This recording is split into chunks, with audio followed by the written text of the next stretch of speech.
Today is Wednesday, April 19th. What to know about what could be the largest media defamation settlement ever in the U.S. and what Fox News admitted about some of its coverage. Also, Southwest Airlines planes were grounded nationwide yesterday. What happened to the airline already trying to rebuild its reputation? Plus, there are new changes to the COVID-19 vaccine options.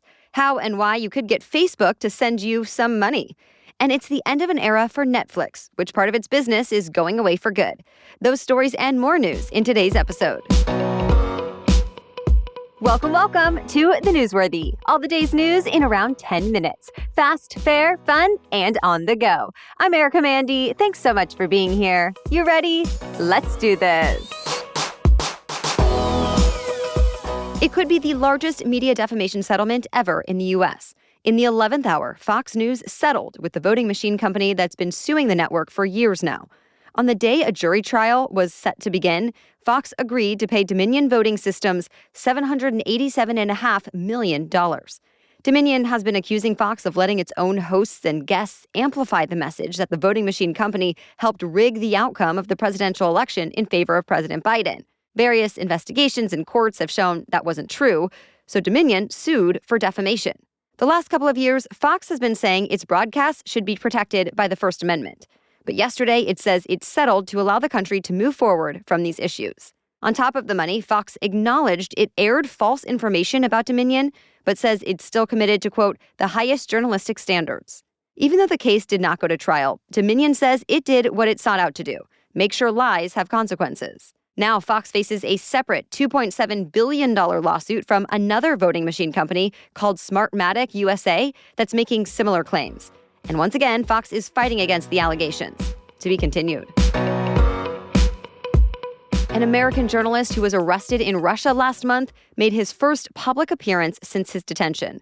Wall Street Journal reporter Evan Gershkovich went to court trying to be freed on bail or placed under house arrest. But the court denied his request, meaning he'll have to stay in a former KGB prison until at least the end of next month. Gershkovich was arrested on spying charges since Russian officials say he tried to obtain state secrets about the military-industrial complex. But Gershkovich's lawyer says he's ready to show he's innocent. The U.S. government has deemed him wrongfully detained and says it's speaking with Russia about his release.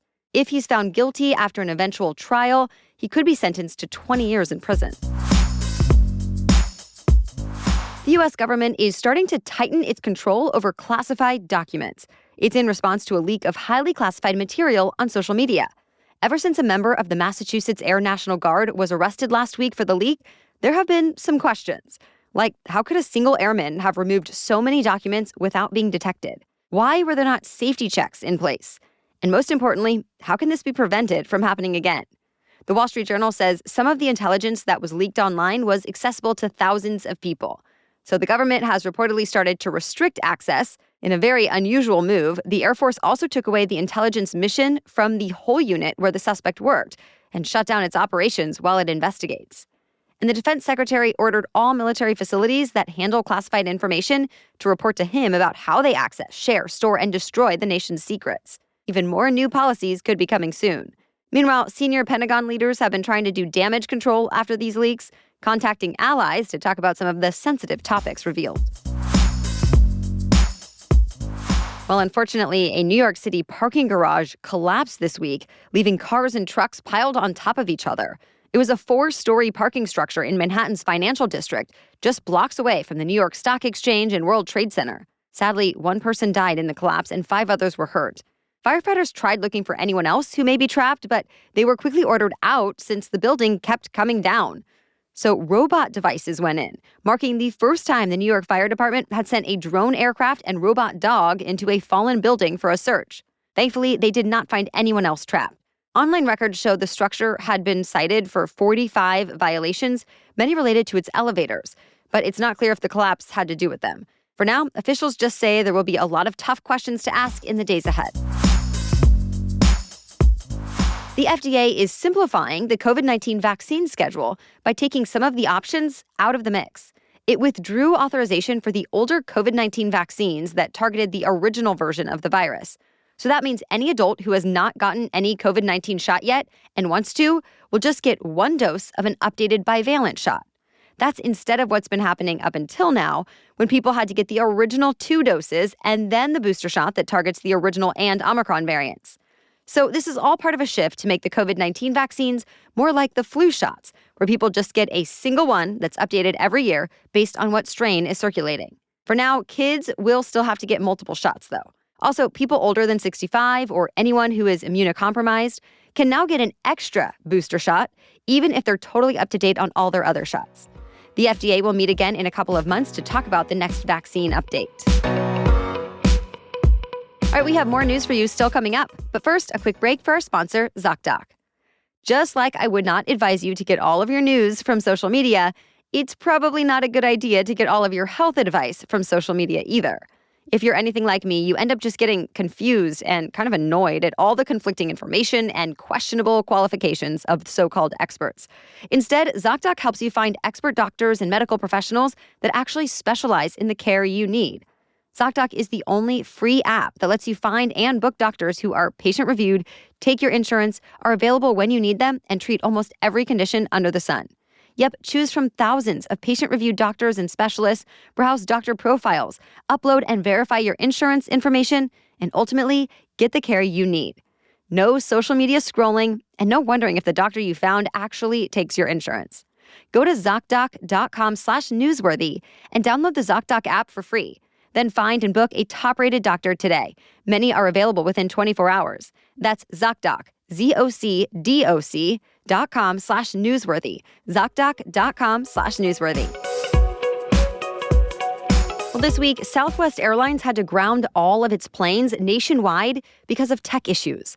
The problems did not last too long, only about an hour, but the effects kept rippling through the system for a lot of the day yesterday. And more than half of the flights on the airline's schedule ended up getting delayed. Southwest says a firewall from one of its vendors went down, and with that, some operational data was lost. But things are back up and running now. Of course, this is just another setback for Southwest since it's still trying to rebuild its reputation from the meltdown over the holidays. After nearly 17,000 flights got canceled in that incident, airline executives promised to upgrade its IT system to avoid a similar issue. Well, now some lawmakers say yesterday's incident is just more evidence that Southwest needs to focus on technology improvements. Meanwhile, Transportation Secretary Pete Buttigieg said his department is watching to make sure the airline takes care of all of the passengers who were impacted by the latest problems.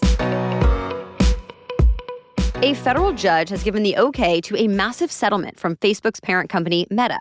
And that means if you used Facebook sometime between May of 2007 and December of 2022, some money could be coming your way soon. You may remember Meta already agreed to the $725 million settlement over the whole Cambridge Analytica scandal.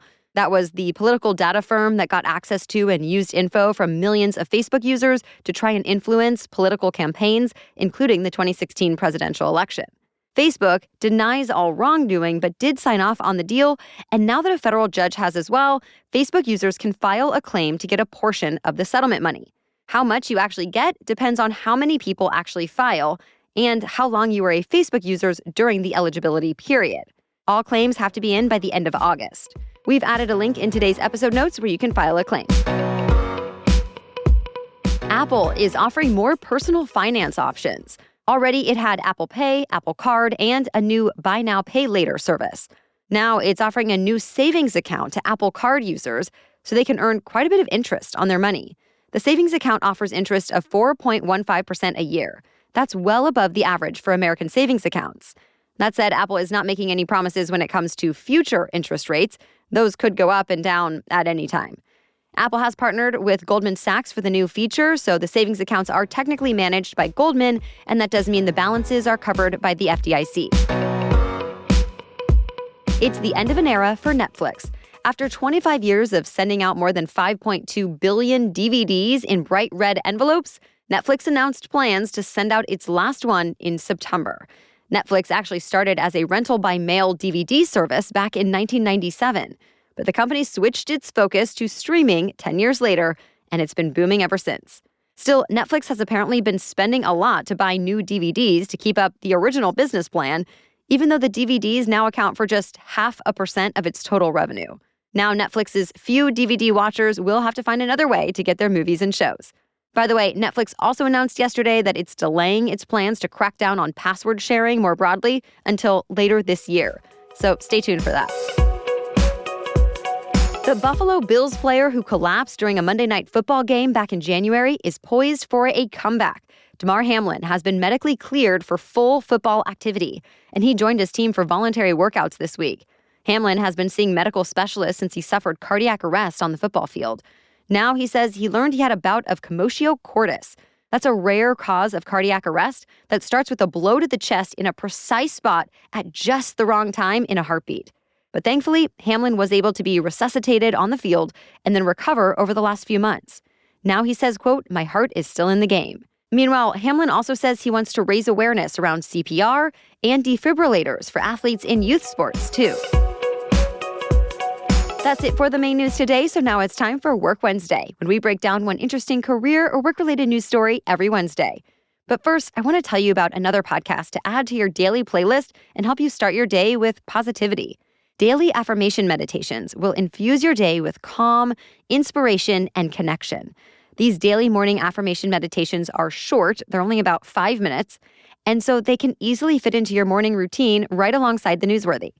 Every morning, you'll get an episode that is dedicated to one specific affirmation, so you can have the space to reflect on it. Listen now by searching for Daily Affirmations for Women on your favorite podcast player. That's Daily Affirmations for Women. Okay, now back to Work Wednesday. It seems baby boomers and Gen Zers see their work lives differently, and it could be causing a happiness gap, at least while on the job. A new Pew Research Center survey found only 44% of workers who are 18 to 29 years old are highly satisfied with their jobs overall, so less than half. That's compared to 65% of workers 65 and older. More specifically, older workers are also more likely to say they're satisfied with their manager or supervisor, their day-to-day tasks, and their opportunities for promotion at work. They are also more likely to say they find their job to be enjoyable and fulfilling, at least most of the time. So what's the difference? Well, some of it could have to do with higher pay more experienced employees tend to get, as compared to their younger coworkers. As the Pew Research survey also found, workplace satisfaction differed widely based on income. Though other previous studies have found money is not always the main cause of job satisfaction. People have also said they look for interesting work, good company culture, a low-stress environment, and more. Thank you so much for joining us as part of your daily routine and for supporting us by sharing the show with others. We'll catch you up on more news tomorrow. Until then, have a great day.